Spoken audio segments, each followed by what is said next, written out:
Welcome to The Authentic Me. The power of storytelling is what I believe. Every story is unique. Every story may hold the answers you seek. With special guests fortnightly so you can learn, apply their wisdom for your own life's turn. I am your host. My name is Mel Yu. Together, we might discover a new worldview. I think is it recording? Yes, it is. It says recording. Awesome. I'm just going to have to cut that now. All right, cool. Hey, everyone, and welcome back to episode 4 of the Authentic Me podcast. Today, I am joined by someone incredibly talented, ridiculously humble in all his successes, and one of the most hardworking tattoo artists I know, which is why I was so keen to get him on this show to unpack all of his struggles, achievements, and life lessons. Mystik Arts started drawing and lettering from the tender young age of 16 on the streets through graffiti writing in his hometown, Brisbane. From writing on trains, he transferred this passion and skill through to tattooing on skin. If you check out Mystik's Instagram, you'll see graffiti influence shine through in his custom scripts. He started a tattoo apprenticeship late in November 2012 on the outskirts of Brisbane, where he started developing his skills and perfecting his technique, which rapidly led him to traveling the world, exhibiting at global tattoo conventions. To date, Mystik has won multiple awards and tattooed at over 50 tattoo conventions, including every major Australian city: New Zealand, London, Barcelona, New York, Texas, Singapore, Hawaii, LA, Canada, and Paris. He is now world-renowned in the specialty of script lettering and black and grey tattoos. In 2016, Mystik single-handedly opened up his own private tattoo studio, Harpoon and Highwater, in Brisbane, Queensland. The studio now has 11 resident artists, specialising in all styles of tattoos, and has had over 60 international and interstate guests. Outside of tattooing, Mystik is a loving partner to Daniella and a father to little boy Hunter. I've also been privileged enough to witness firsthand his dancing skills to R&B and soul. Please welcome my dear friend, Rhys, also known as Mystical Blue Eyes, also known as the lettering legend, Mystik Arts. Definitely not. Oh, hey. Hey. Lettering legend, we can edit out, but the rest I'll take. Hey, okay. Mel, Big M, what's going on? Good. I loved writing your bio because I think I know you on a personal level, but you are incredibly humble with all your achievements. You downplay it so much. You don't ever try to really talk about it. So I thought I'd just give you that acknowledgement and credit because you truly deserve it. You've worked so freaking hard to get to where you are at. And I guess I think I want to start off first to all our listeners to have some context of a day in your life. Can you kind of explain to me what it means to be a tattoo artist and what does a day in your life look like? Okay, so a day in the life has changed obviously significantly for me, obviously in the last sort of 3 months due to what's happened with the world bullshit.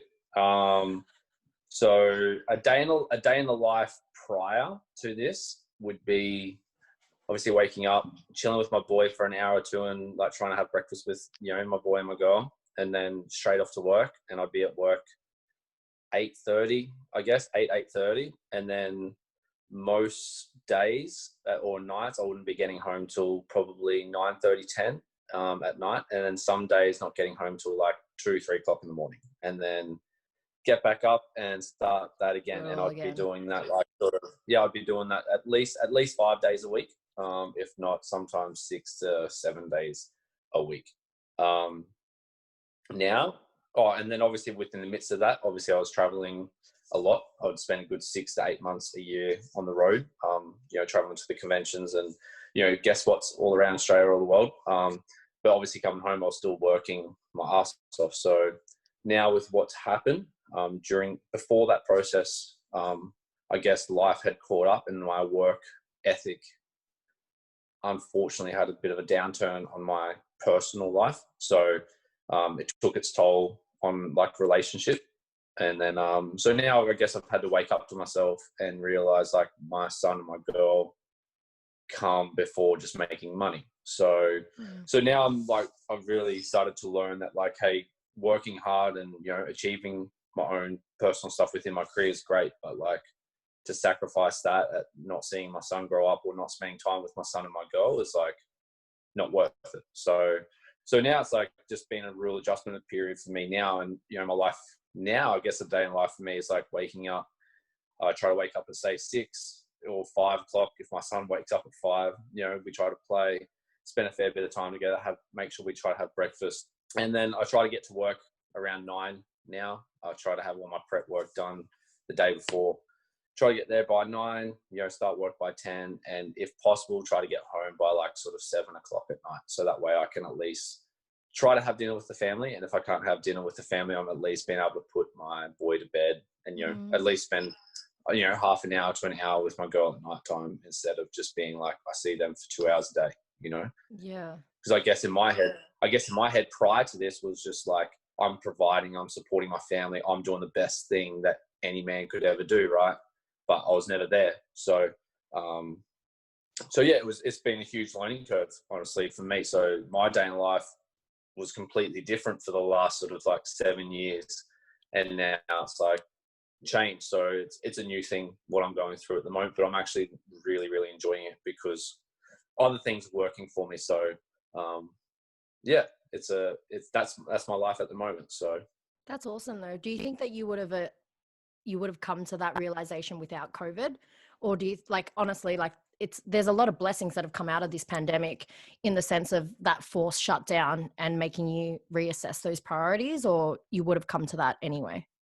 I started to come to that like before the end of last year, because like I sort of had a goal in my head that once my boy got to 2, by that stage I thought in my head that he would start wanting dad or knowing who dad really.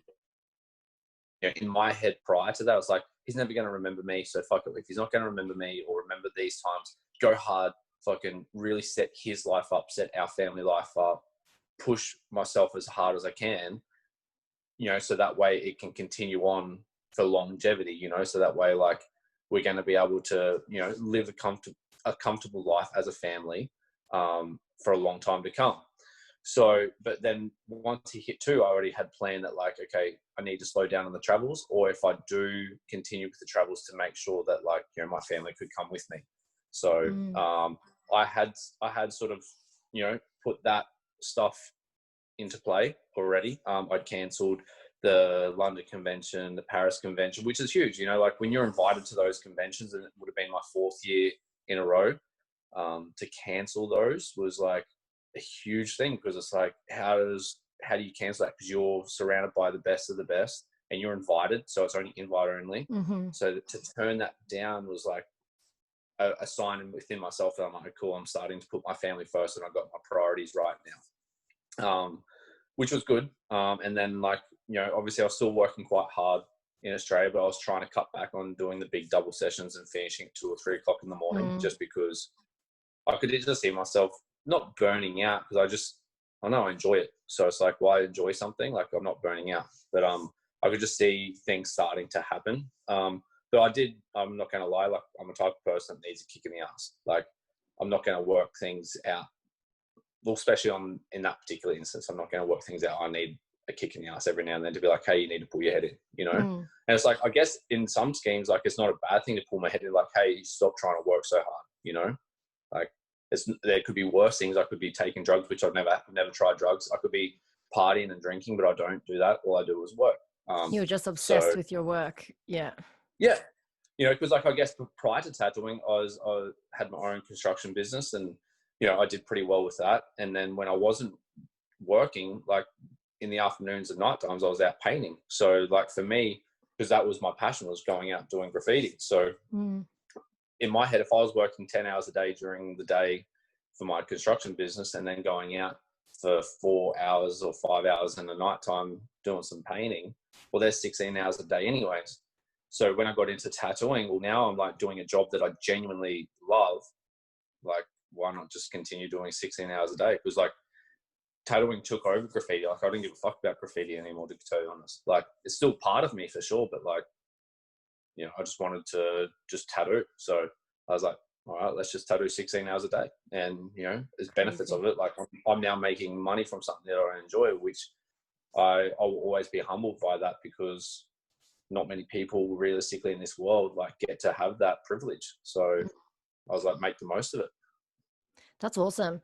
Touching on graffiti. So how did you transfer or transition into the tattoo world? And if you had a construction business that seemed to be quite successful as well, when do you decide to shift careers? Because it's a pretty drastic career and very risky, a lot of people would say.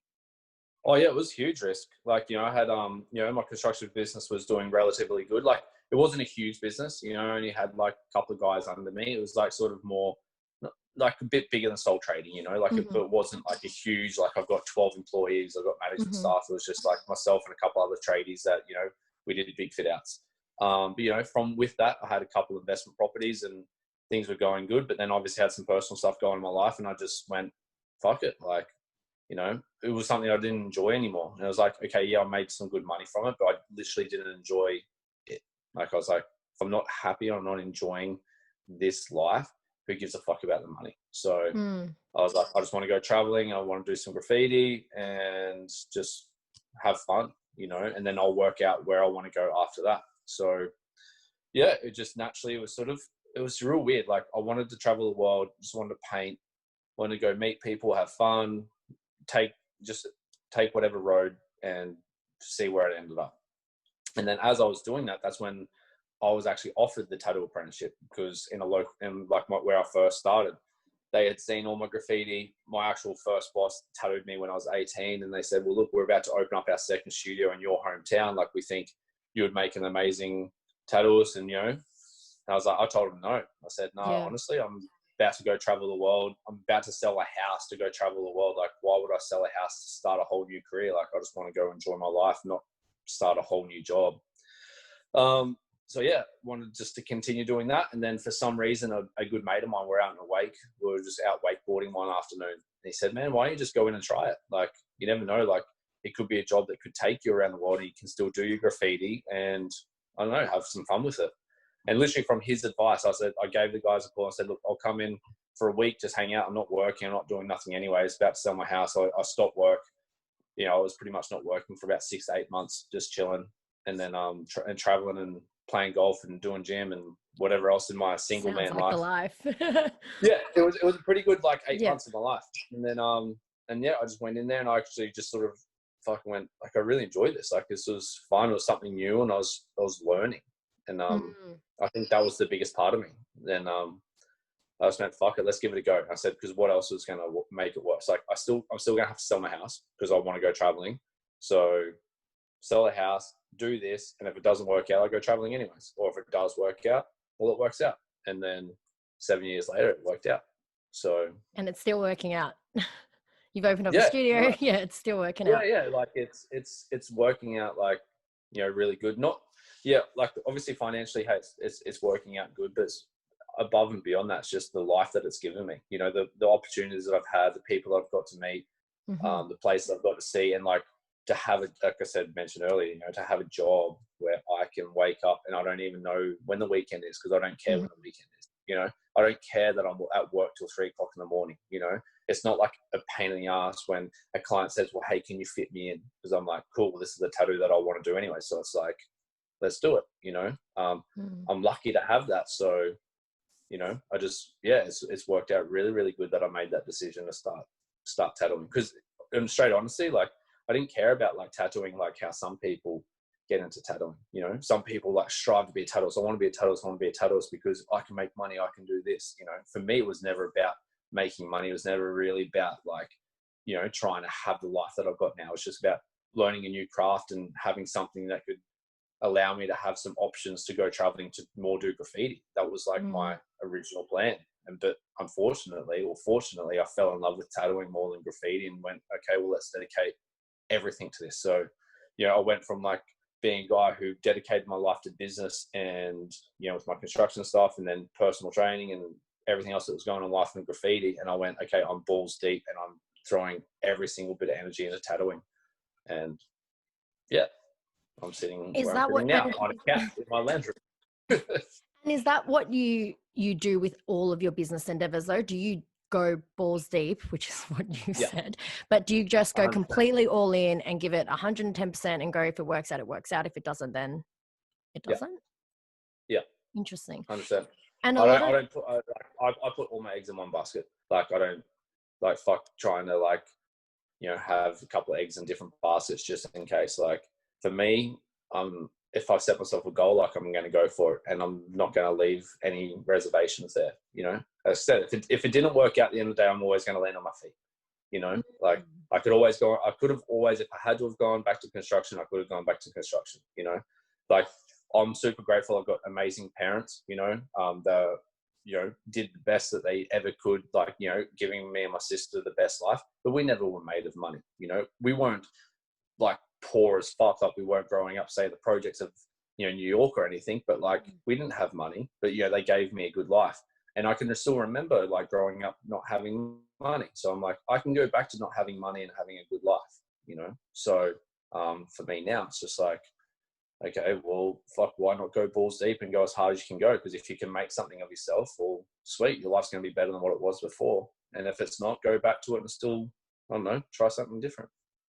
And your construction business was good. It wasn't, but I think sometimes we can go from good to great as well.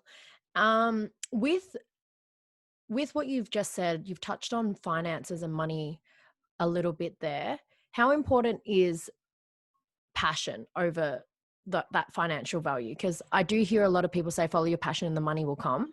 So how important do you agree to that statement? 100%. Like, to give you an example, obviously when I was having some personal issues prior to this COVID thing, during the COVID thing, like I started seeing a psychologist, not in regards to like mental health, like as in depression or anxiety and those things, but it's just about working on myself and trying to understand who I am better and why I think the way I think and why I work the way I work. And, one of his questions to me was like, what was your goal when you got into tattooing? And I said, look, if I can make the same amount of money as what I was making as in my construction business, but doing tattooing, doing something that I love, I'll be the happiest man in the world. And then he said, cool. So when did that happen? And I said, like 6 years ago. And he said, it's still not good enough for you, hey? And I said, no, but it's just like the fact for me, it was like, I love my job so much that I am lucky that I do reap the benefits like from my career. Whereas unlike with my construction business, I hated it. Even though I was doing financially well and, I brought a couple of properties from it, I fucking hated it. And that's why I was like, I didn't give a fuck about it. I'm prepared to sell my properties, prepared to like go back to square one and have nothing because I literally didn't enjoy it. So whereas then with tattooing, like I'm so passionate about it. And now I've got more than I ever had. If we're talking financially, I've got more than I ever had with my construction business, but that's off the back of the bare bones of my hands. But it's because I'm passionate about what I do. Not many people could sit there and say, I'll work 17 hours a day or 18 hours a day, 7 days a week for 3 weeks straight, just to make some money. You have to love what you do to do that. Yeah. Because if you don't love it, you're just going to be like, fuck, the money's not worth it. Yeah. Like if I was in construction, no way were you going to get me working. Like someone's even asked me recently, they said, if you could get paid double what you're getting paid as a tattooist to go back to construction, like, would you go back? I said, fuck no. Like no way in the fucking world would I go back to construction to get paid double what I'm getting paid now. I love my job. Yeah. I just love waking up and being like, cool, I'm going to be myself today and work my own hours and it's on my terms and conditions and I get to do who I am. I get to create, especially when I'm doing lettering, I get to have my pens, I get to draw on a person's body and it's like me actually giving myself to them in some sense. It's a bit corny, but it's true. Yeah. And everyone that, gets tattooed off you, it's like it is a huge thing. They have you on their skin forever, essentially. Yeah. So I definitely see that with your work and your ability to custom that work and that piece to your client as well. You're very attentive with your clients and you really, I think your ability to be able to like treat everyone as your homie or like get to know them, I think you really help that experience as well, that tattoo experience for your clients. I try to like, I feel like coming from and this is the biggest difference, I think, where I'm very grateful for having the construction and like my business experience prior to tattooing, is that I learned that, you know, my industry is not just a tattoo industry. This is a service industry, you know, so your client comes first. You know, when I was in construction, it was like you're dealing with, you know, the client, you're dealing with the architect, you're dealing with the project manager, you're dealing with like whoever else, like, you know, the site foreman, you know, the building, like, you know, the commercial building where you're working at. There's so many people that you've got to attend to and make sure like everyone's happy and on board, you know, whereas in the tattooing, it's just me and you, or like me and that person, you know, whoever my client is on that day. And that's like, I got to provide them a service, you know. And it was crazy when I first got into tattooing, when I first started to, I guess you could say, make a name for myself and things started to happen, that like I would have my emails replied to every day, you know, because it was like, because that's what I had to do in construction, you know. It was just like, you had to get back to your emails or your quotes or your site form, or whatever it is, you have to be on point, because if you're not, well, there's another person willing to take your position. Like there's going to be another chippy ready to do the same job as you're doing and going to do it just as good. So you got to be above and beyond with your professionalism. And I felt like that was the same with, I just took that same attitude and tattooing. It's like, if someone email me, like, you know, when, I'm not sure for you personally, but when someone says, oh, how much is a sleeve? It's like, and they ask me all the time. You know, but like, you would have heard that obviously when you've been in our industry, like tattooers hate that question. Like, oh, I'm sick of answering that email. Fuck that email. I'm not going to answer it. For me, it's like that person could genuinely not have a fucking idea of how much a sleeve costs, you know? So for me, I'm going to attend to that person straight away and be like, hey, what are you looking for? What do you want? This is how much generally it costs, because that person deserves the respect of me answering their question. They've taken the time out of their life to hit me up. Well, I'm going to hit them straight back up and be like, hey, this is a go. And you never know, that person who's asking you a question that you're sick of hearing that question could turn into one of your best clients that also wants a whole bodysuit. Yeah. You know? Yeah. And for what? To do a 2-minute email? You know? Because that client experience is everything, you know, the pathway into, I used to say when I was in the industry, like how you communicate and how you treat people. Like tattoo studios can be really intimidating. People can be going in and feel, you know, they feel nervous, they feel uncomfortable. You're right. They don't know what they want, or like they might not be an expert in that field.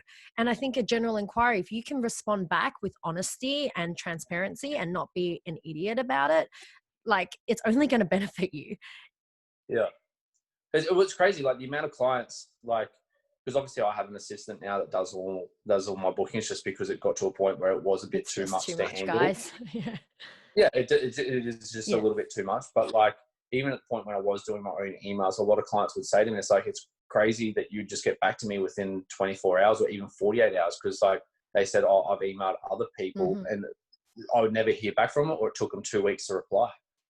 And it's just like that in itself, like, kept motivating me to be like, okay, I've got to stay on top of this. Like, I've got to stay on top of my professionalism and like my logistical side of my business. Because that's the thing. It's like, tattooing is not just tattooing. It's not just your art. It's not just your craft. Like, it can be, of course. Like, I guess there's all different types of tattoos. There's your artists that should just like your Van Goghs, people that are willing to bite their ears off because they're like, just, I'm an artist, you know, like, I'm an artist.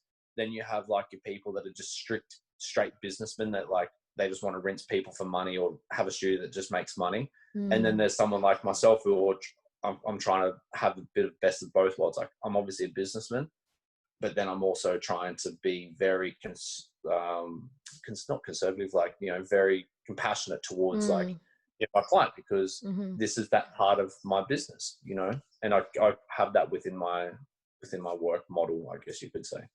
Yeah. That's it. Did you ever consider yourself as a businessman? Like, do you put that as something that you identify with? I feel like you just fell into it.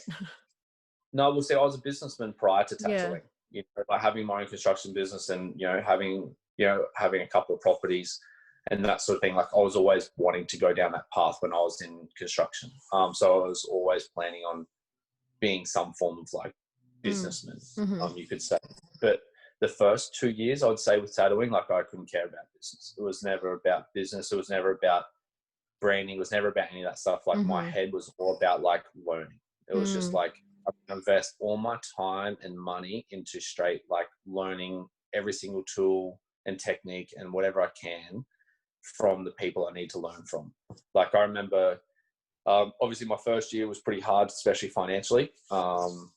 And won't go right down that road, but yeah, it was pretty bad. And then by the time it got to my second, it was bad enough that I actually needed to borrow like 20 grand, I think, off my parents just to help me flow through that first year. Like it was a financial dire straits, and I'm super lucky that my dad just retired and got his super where he could actually financially help me out. Otherwise, I wouldn't have been able to do it. But I just love my job so much. I was like, fuck, I was clutching straws.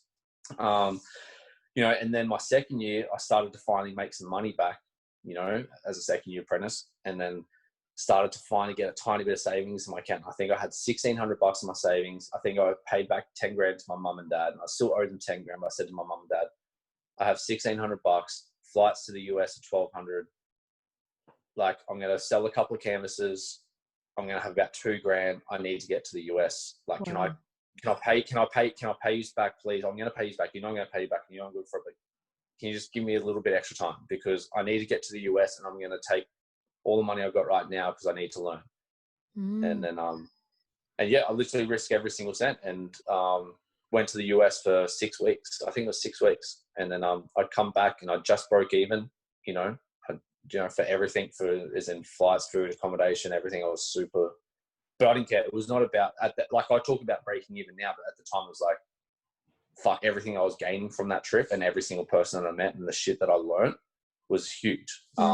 You know, and even to the point, one of the biggest things I learned was like, because, you know, my Instagram back then, I had my face covered because it was like, I still had that graffiti mentality, like I have a face covered, you know, I don't want anyone to know who I was.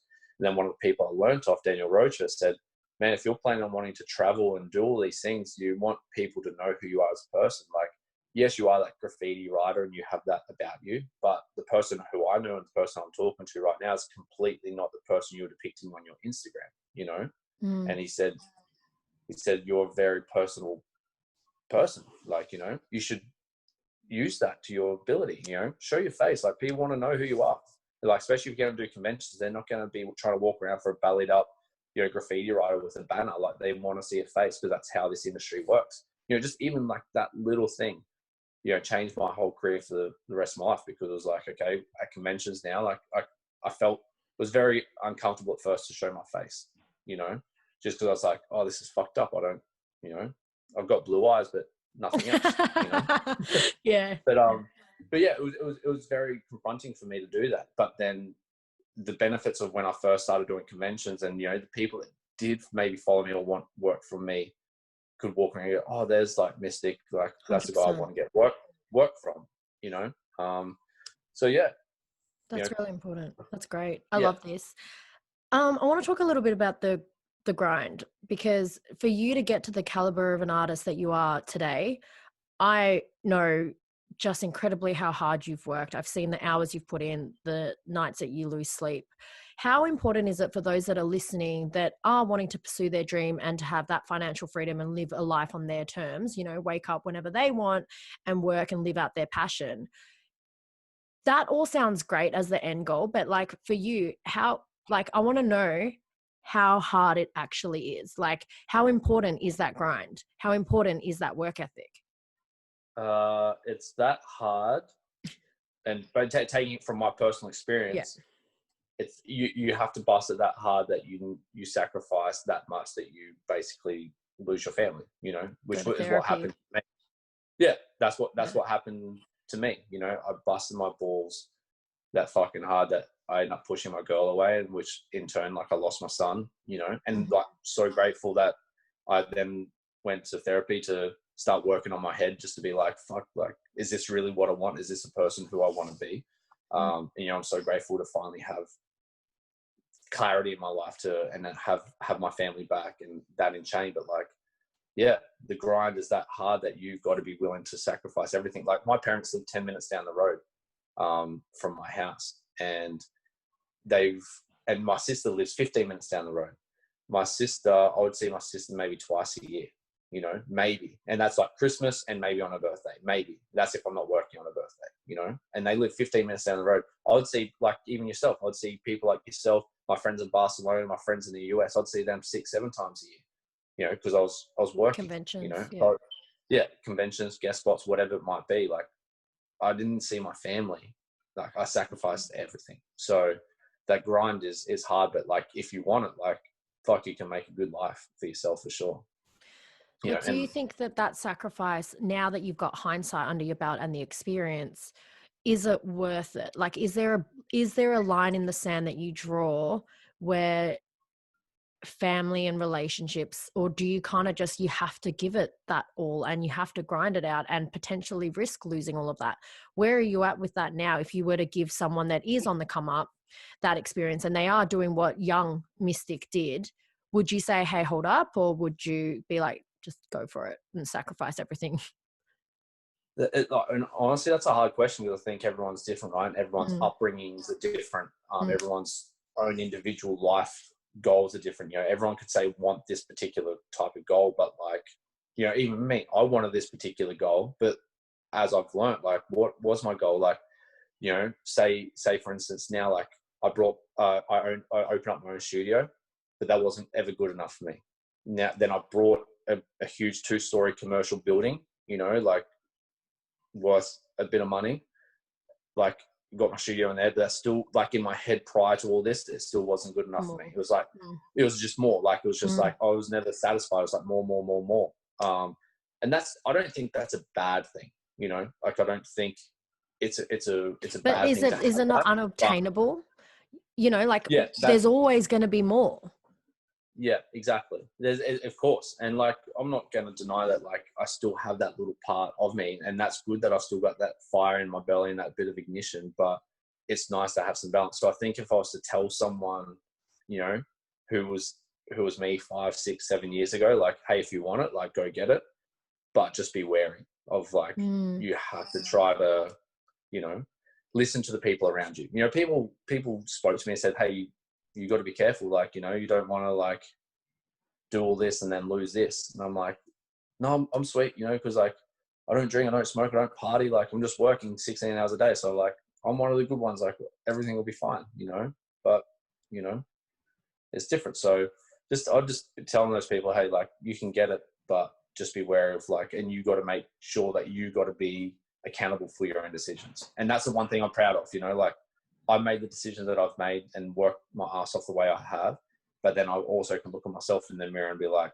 I fucked up in the aspects of my own personal life and my own family life, and, you know, not seeing not just my partner and my son, but, like, my mum and dad, my sister, and my actual close friends outside of the tattoo industry. Like, I sacrificed all those relationships, everything, to put my own self and my own career first. But on that same token, when I'm sitting in the position that I am now, yes, it's paid off for me, like, financially. And, you know, I can somewhat sit comfortable off the back of my own hands. Well, so it's that accountability thing. It's all on you. Whether you fail or succeed, it's all on you. Yeah. And, you know, you just have to be mindful of that. Like, don't be putting your shit on someone else. Like, you know, I could be sitting here, or I could have sat there, like, you know, 3 years ago or whatever, and being like, oh, but it's this person's fault, or this didn't happen, that didn't happen. It's all on me, you know? So, you know, same thing. Like, if I needed to learn, I needed to go. So I started off, my first ever guest spot was in Shipshape, New Zealand, because I was like, I need to learn black and grey, because at that stage I was doing more black and grey. So it's like, went straight. I was super lucky that Matt Jordan wanted to take me into his studio. That's cool. But then I was like, okay, actually, lettering's who I am. I need to get to the States. Went to the States, like, boom, straight to the States. You know, I took that on my own shoulders to be like, this is what I need to do to benefit my career. I'm going for it. You know, instead of sitting back, resting on your laurels, like, waiting for someone to come to you or expecting handouts. Like, fuck handouts. You got to go chase that shit. And you're going to get knocked back. Like, people are not going to get you into a convention, into a guest spot. It's like, you got to still put yourself out there, you know? And it's the same with your personal life. Like, you got to be accountable for the decisions that you've made, you know, whether they're good or they're bad. For those that are listening, like, so we met through a professional level. I was project managing for the Australian Tattoo Expos, and you're an exhibiting artist, always a headliner. But I feel like our friendship really bonded and we connected on a much deeper level when we kind of took ourselves outside of that, and you learned about, like, my late partner's suicide, and I think we went into a really deep sort of bond and found that depth. If you don't mind sharing, I kind of want to go down how important, from your experience, mental health is, because I know you've lost a few mates, more than one or two, to suicide. And you know, like, how has that affected you, and does that play a role in your drive, in your everyday life, in your purpose? Yeah, definitely. So I've actually known, like I could say genuinely known 14 people that have taken their own life. I've been to 8 of their funerals just because the others I couldn't get to. So yeah, it's been suicide. Unfortunately, it's been a huge part of my life. And obviously, yeah, like you mentioned, that was a huge thing where you and I fucking connected, you know, because it was like, fuck, like not many people have actually, a lot of people have gone through it, but it's like on certain levels it's different, you know, people still find it hard to talk about, which I think is full of shit. Like, I like talking about it because it's like, fuck, the more I talk about it, at least it's out there, right? Like, and you're obviously, which I take my hat off to you for what you're doing is huge. It's something that I couldn't do, even though, like, with the amount of people I've lost, like, what you're doing is amazing. So yeah, it does take a part of, like, the way it shaped my life and the way I do things. Because I think, like, I don't know, as bad as this is to say, sometimes I'm always waiting for the next person to, because I've experienced so much. Yeah. Because I've experienced so many now, I'm like, someone else is going to do it at some stage. And it sucks, you know? And I think there's a part of me where I want to be a pillar of strength and I want to try to help people, but I also want to show people that's like, hey, especially around my area, it's like a local Bayside community. It was pretty small, like a bit bigger now, but, like, you know, everyone's got it different. It's like, if this small fucking kid from, like, the Redlands can, like, travel the world and make something of himself, like, hey, like, you know, you can too. Like, you can too, you know. But, you know, mental health is completely different. And whether it comes from that person's upbringing or, you know, an actual event that's happened in that person's life, or something that's completely unknown to science or medical industries. Like, I think every situation is going to be completely different. But along my way, if I can try to be open about those conversations with people and talk to people about it and help someone through their own grief, then that's a big part of me for sure. I don't think I could be a type of person that I'm saying, like, I'm trying to stop someone from doing it, or I've stopped someone from doing it based on my life. If I have, I'm stoked, but, like, I don't think you and I will ever know if we have, and we don't wanting to know if we have, because we don't want thanks, we don't want gratitude for that. We just want for the shit to everyone to live, like, yeah, and we don't want people to fucking go through this, and we don't want us or extended friends and family to go through the shit that, you know, you and I have been through. And, you know, I'm super grateful that I haven't actually particularly lost, like, you know, my partner or a family member, or, like, you know, something like that. But it's still, like, close. That, I think that, yeah, it's still some situations where it's like, fuck, I wish I never had to have gone through these. But you know, so I think with that alone, with other stuff that's happened in my life, is definitely probably a driving force to be like, okay, I've got to keep moving forward and keep trying to be positive. And, you know, it was probably a huge reasoning without me knowing that I never decided to take drugs in my life, and I never decided to smoke cigarettes, and I never decided to drink. I quit drinking on my 18th birthday. Wow. You know, because I felt like those 3 things in itself is a huge, like, negative impact on people's lives. You know, yeah, huge. It's a way of escaping, or it's a way of, like, violence, or it's a way of, like, fuck, whatever the fuck that those shitty drugs change and alter your mind. Like, that was a huge thing. So, and I'm not saying that everyone that has gone down that path is due to that, but, like, but the risk, for me personally, it's higher. Yeah. So for me personally, it's like, cut that shit out of my life, and I'm going to stay on this path of just, like, fucking positive, fucking go hard, go get it, and make the most out of myself. And if people want to come for a ride with me, cool, like, jump on my train, and like, you know, we're gonna do it good. It's gonna be hard, but, like, we're gonna do it good. And if you don't, like, that's cool, you know. So yeah, it has affected me, and it has, like, you know, shaped me into a particular point. But on that same token, it's just like, I don't let it control my life as much anymore. If you understand what I'm saying, and I'm not trying to be disrespectful to people who've taken their lives, or, you know, to my friends that have taken their life, or to people that are going through it. But it's like, I personally in a position that I can't keep letting it affect me, and like I'm gonna be there. I'm a call away for anyone who needs some help for sure. But like right now, like I need to, with my own personal situation, like I need to focus on myself and my family and putting myself forward. And as I said, if I can help people along the way, sweet, like jump on, like let's go.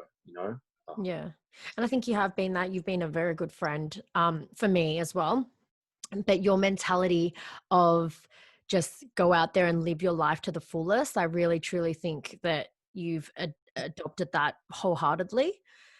If you were, this is kind of going to be a tricky question, I think, but for whatever reason, say you could only leave your son with 3 life lessons and you just couldn't be there anymore, but you could leave him with 3 life lessons for the rest of his life. What do you think that those 3 life lessons would be based on your experience? Oh, fuck.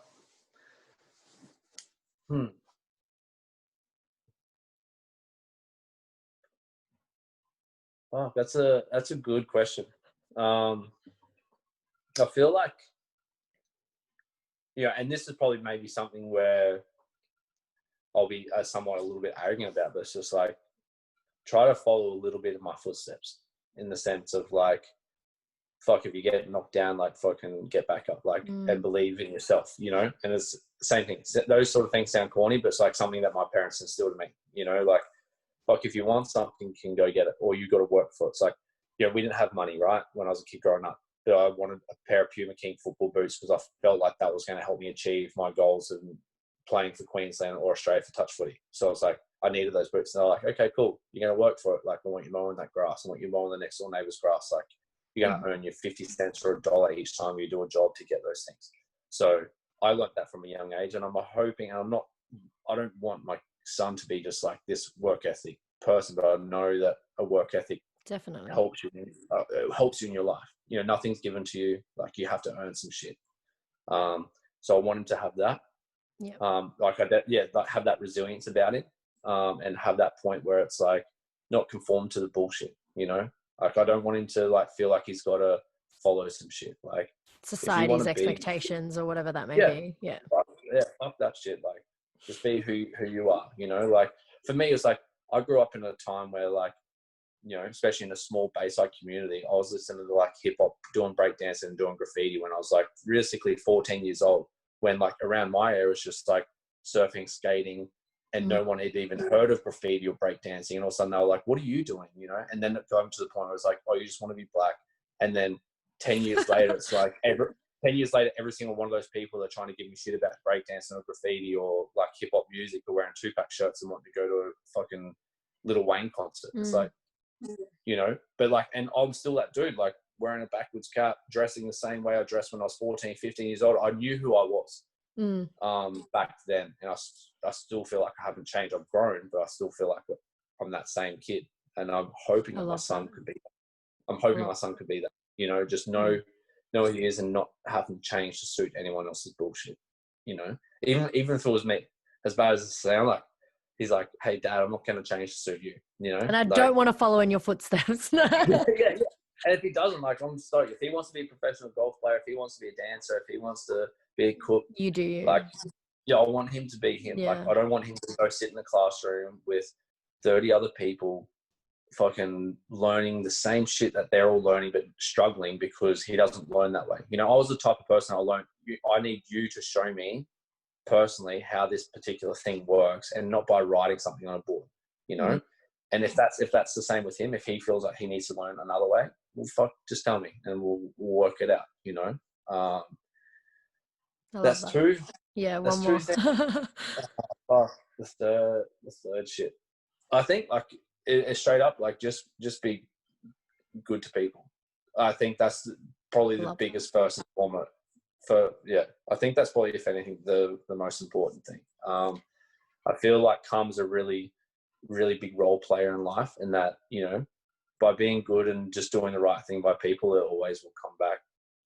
Every now and then you're going to get fucking belted or brought down, and you're going to have some people try to bring you down. You're going to have some shit happen in your life. That doesn't mean you have to stop being good to the person next to you or around you or whatever, because that shit comes back twofold. So I hope I hope he can really be that. And hopefully that, you know, between me and my partner, that we can instill that in him first and foremost, because I feel like that's going to take him further in life than not, you know, even like within my career. Yeah, I feel like even in my career, it's like I've tried to just be good to like the people around me and the people that I've met. You know, there's people that, you know, I no longer get along with, or, you know, we no longer have like an association or whatever, and that's fine, you know, because friendships or relationships go separate ways, just like anything. But I've always tried to hold myself with some form of integrity and honesty. So I'm hoping that, you know, he will do the same. Yeah, and with, I mean, 11 resident artists, 60 international and interstate guests, thousands and thousands of, you know, clients and people through tattoo conventions. I think networking for you and that relational capital, being kind, is so obvious that that's something that you adopt and that you live by. I think 100% he will have that. Yeah, we'll even get back to your question, you know, like, I feel like I've had that, and my business has thrived because of that particular part about me, right? Some people got into, say, if we're taking strictly tattoo business, some I'd say 50% of tattoo studios worldwide are in it just to like have artists working for them, and I want to make bank. You know, like, I'm a tattoo studio, we can make bank, like, and the artists that work for me are just a commodity. Cool, work for me. Okay, we don't like you now. Piss off. We're going to find another person to fill your seat. We just want to make bank. Cool, that's fine. Like, that's a great thing. Like, if that's how you want to run your business model, cool. And I'm sure there's a lot of, as I said, 50% of tattoo studios worldwide would probably do that. For me, I didn't want to make, like, obviously I'll make a certain form of passive income off my artists, like, because the fact is, like, I've risked a lot of shit and I've done a lot of shit in my career to be in a position that I am. That, like, hey, if you got all the risks on you know, if it's your overheads, everything. Yeah, of course. So, like, I do make a small passive income off the artists that work for me, but, like, I also want to give them the opportunities to, like, I don't want to make bank off them, because at the end of the day, like, I put myself in a position that, like, I'll make my own bread. So if no one wanted to work in my four walls with me, that's cool. That's something I have to learn. Like, okay, what am I doing wrong? What have I done for people not to want to work in my environment? And also at the end of the day, I needed to know that, like, I have to land on my own feet, and I've got to support myself and support my family. So I have to make my own money. But if anyone wanted to come along with the ride with me, well, cool, come along with the ride. And I want you to make bank as well, because I've been fortunate enough with the people that I've met to be able to be in that position. So it's like, I've said to all my dudes, if you can only work 2 days a week and you can pocket whatever you want to pocket, like, fucking do it, because, like, make something of yourself. Like, if you just want to use these four walls as a platform to have a base, but you want to travel the world, well, travel the world. And, like, I'll try to help open those doors for you, you know? And then if I can have these doors at my studio open for these people to come to you so you can learn, so you didn't have to bust your balls as hard as I had to, well, sick. Like, that's a good thing. And I think in turn, it's starting, like, all that stuff has started to work, just because of, like, just trying, like you said, just trying to be good to people, and things have come towards me. And, you know, if I'm going to be, you know, proud of something, I guess it's because of the relationships that I've built, and me just trying to be genuine to those people that I've met along the way. So, but I also, along the way, I started to learn to have my circle a little bit smaller, you know. There come a time where I think I was just trying to, you know, have my circle so open, and, you know, if I can just be friends with everyone, because, you know, I want to be friends with everyone, but it becomes tiring, you know, and you end up, like I said, pushing my own family away. So it's like, okay, now I've got to start to nip it back just a tiny bit, not cutting people out of my life. It's just that, like, putting more emphasis and focus onto the people in my circle that I really need to focus on. So, and especially, like, I think it's just like readjusting or reassessing those priorities. It's like, well, your family's at the forefront, and if you haven't been given them the quality time, that's something that you need to rejiggy so that you can have that balance. Yeah, of course. Yeah, of course. We've got a couple minutes left, so I guess you sit here as long as you want, Mel. No, it's okay. I want to know. Like, I don't want to talk to you it's anymore? okay, but, like, no, No, well, because I'm like going to get off this and then call you. Okay. I'm just conscious of like, I like 45 to 1 hour episodes for my listeners. What's next for you in terms of professional and personal? What's so next? Professional.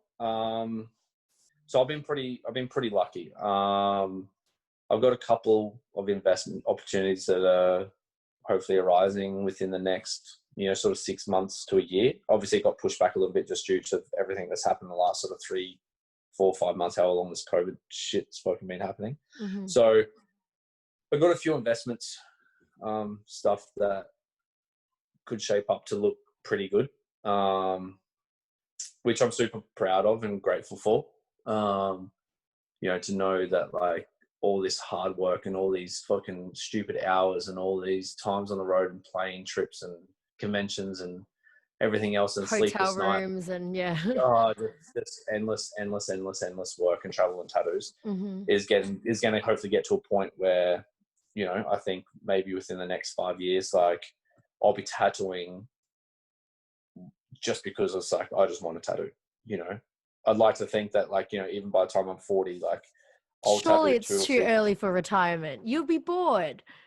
No, but that's what I'm saying. Like, I'd like to get to a stage where literally tattooing's just become like, say, what graffiti was when I was a kid, just something that I want to do, and it's not even about like trying to make money from the tattoos, like just because it's like all my other projects, are working nicely for me.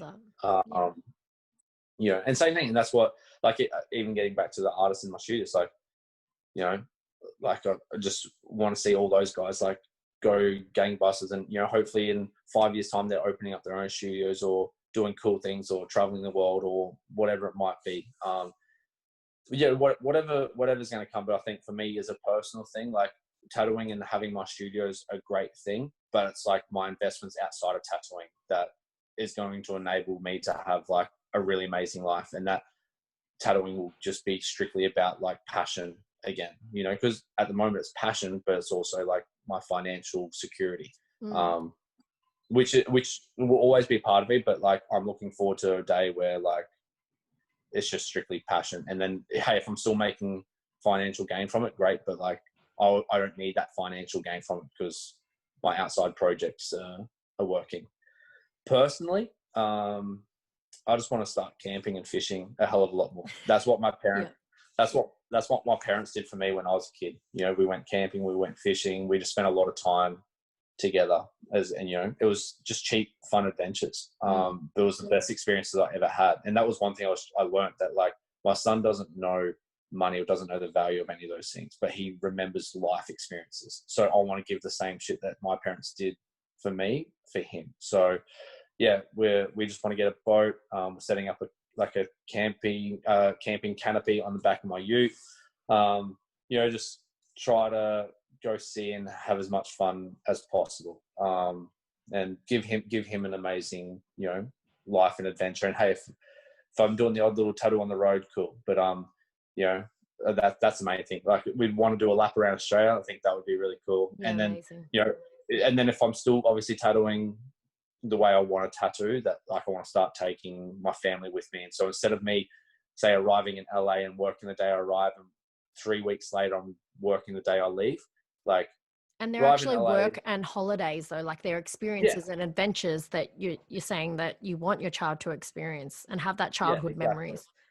Yeah, that's definitely. Awesome. So I'm fortunate enough to be in a position where I can take my family on, trips around the world with me. Like I can't wait to do that. But like I said, instead of me just turning up and working for 3 weeks straight, turning up, hanging out for a week on a holiday and relaxing with my family, and then I'll go to work for a few days, and then let's go traveling and sightseeing some other shit. Because that's the thing, like I've traveled to all these places that are in the world, but fuck, like, have I seen anything? No. Like you could ask me like, oh, so what have you done in How's Paris? The airport? Yeah, pretty much. Like, well, what have you done in Paris? Like, cool. I've drove from the airport to like my 3 different hotels that I've stayed at, walked to the convention. One night we drove past the Eiffel Tower and we got dinner, and fuck, that's all I've done in Paris. And I've been there 4 times. So I've done not much. The only place I've really actually got to see a little bit of was Iceland, and that was because I dedicated a day off. Like I said, if I'm going to Iceland, like you got to see yeah, I'm having a day off to go see. And we literally spent 16 hours that day just driving as far as we could so I could just see as much as I could in one day. Just because I was like, I've only got a day, so let's fucking spend 16 hours to see as much as I can fucking see. So, and I'm super And I can imagine you still wouldn't have seen much, you know, only with the day. Yeah. But yeah, for me, it was like a memorable experience. I'm like, holy shit, like I've seen something now, you know? So, yeah, that's my personal thing. I want to start, really enjoying life a little bit more and seeing places and having those experiences with my family with me. Because I think when I'm traveling by myself, it's just like, fuck, I don't want to just be like, oh, seeing the world, but I've got no one to talk to or share those experiences with. Like, I may as well just work, you know? So now that I've woken up to myself and what's more important, like take them with me and start having a photo album full of memories, which will be sick. I love that. Do you think that that's the most exciting thing that you're looking forward to then? That was my next question, but it sounds already like that sounds really exciting, and I'm really excited to watch that journey and watch that unfold, having seen your work ethic the past 5-6 years. And then now I think you've become such a man. Like, you're blessed to have a family. You're so grateful for that family. It's time to go and share those memories and make some new memories with that family. Yeah. Daniella's probably like, finally. Yeah. Oh, 100%. I think her, obviously first and foremost Daniella, but then obviously my son, and then all my family around me, I think are all at a stage like stoked. Like, cool, like you've done what you've done, but like at least we get to see you and, you know, share some love and experiences with you. So yeah, it is a huge thing. It does feel really good to have that weight off my shoulders, you know. Well, I'm not gonna lie, that, like I said earlier, like that fire's in my belly, like, I'm not going to stop. Like, it's just that I put those, so when I do work, it's just like, I try to push myself a bit harder again, you know, because like that's still there, and I don't want to ever stop or give up on that until such time as I make that conscious decision myself to be like, okay, there's something different for me now. But right now they're still there, but like that's more important. This my home and my family's definitely more important. So when I go to a convention now, instead of me being the first in the door with my client, you know, so that way when everyone's walking in, I'm already working. True. Instead of me working when everyone's walking in and then being the last one when everyone's walking out, I'm still working. Like, I'm looking forward to turning up to a convention and just tattooing on one client and walking around and seeing my friends. Like, fuck, I can't wait to do that. Because you never did that. You never did that. You'd always just be at your booth and just grind it out. Security would be telling you to leave, and then you'd probably do another tattoo at a hotel room or something. I mean, whatever. Totally hygienic, guys. That was me. So I'm looking forward to like going around, walking around, seeing my friends and watching them tattoo, and just enjoying my like tattoo life and my family life, and just having that balance now. It's nice to feel that. And you're now lapping the rewards, you know, it's the fruits of your labor.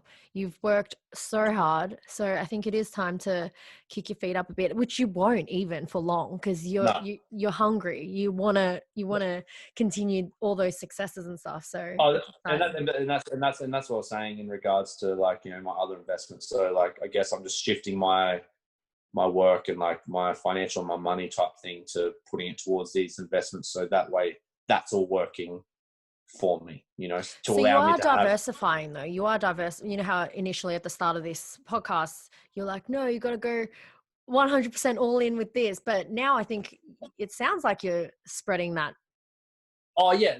I'm definitely like, I diversified, I guess, the minute I brought my studio, you know, so like when I first opened my studio, I was leasing a studio, and now like I brought a huge 2-story commercial building, you know, but like obviously prior to tattooing, I had, you know, my construction business, and I had 2 properties, so it's like that was always a part of me. So now it's like I'm getting that part of me back a little bit, and it's sort of good because I can invest my money into it, and I can do those things and then just let it work itself.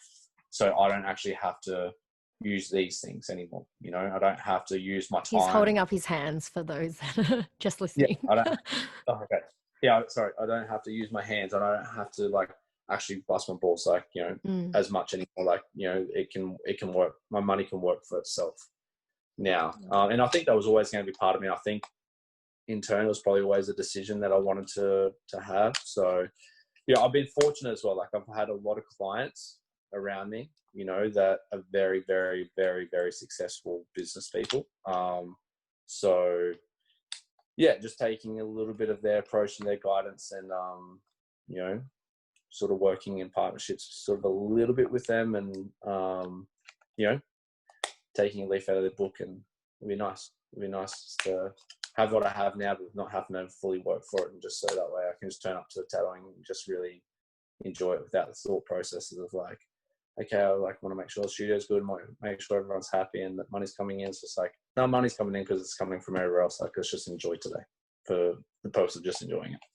Love it. Love it, Rhys. Love it, Mystik. Last thing, where can people find you if they want to connect with you? What's best? If they want to get to know the studio, where can they get access from that? Just during the day, just look up into the sky and you'll see a blue tinge. It's an exact reflection of my eyes. There you go. Yep. Yeah. Instagram handle, email. That'll lead you away. No, but just like my Instagram is at Mystik Tattoos, MYSTIKTATTOOS. Fuck, I hope I said that. Me too.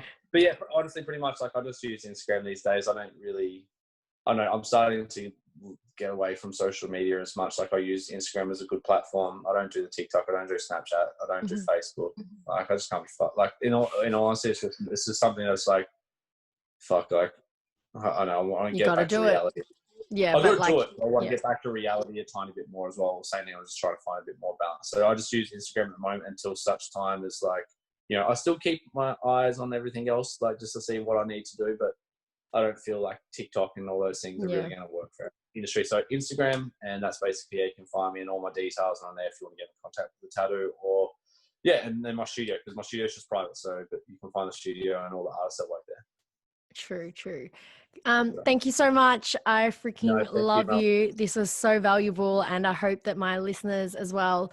Let me know what it is that you loved most from what Rhys said. Share it in the comments and feedback, and make sure you follow Rhys, or aka Mystik Arts. He doesn't want to be known for his first name, but thank you so much for your time, and I will chat to you guys soon. Bye. Talk to you soon. See you, mate. Bye. Mwah. Thank you so much for joining us this week on The Authentic Me. If you found value in this episode, please smash that like button and share with someone who may also benefit from our content.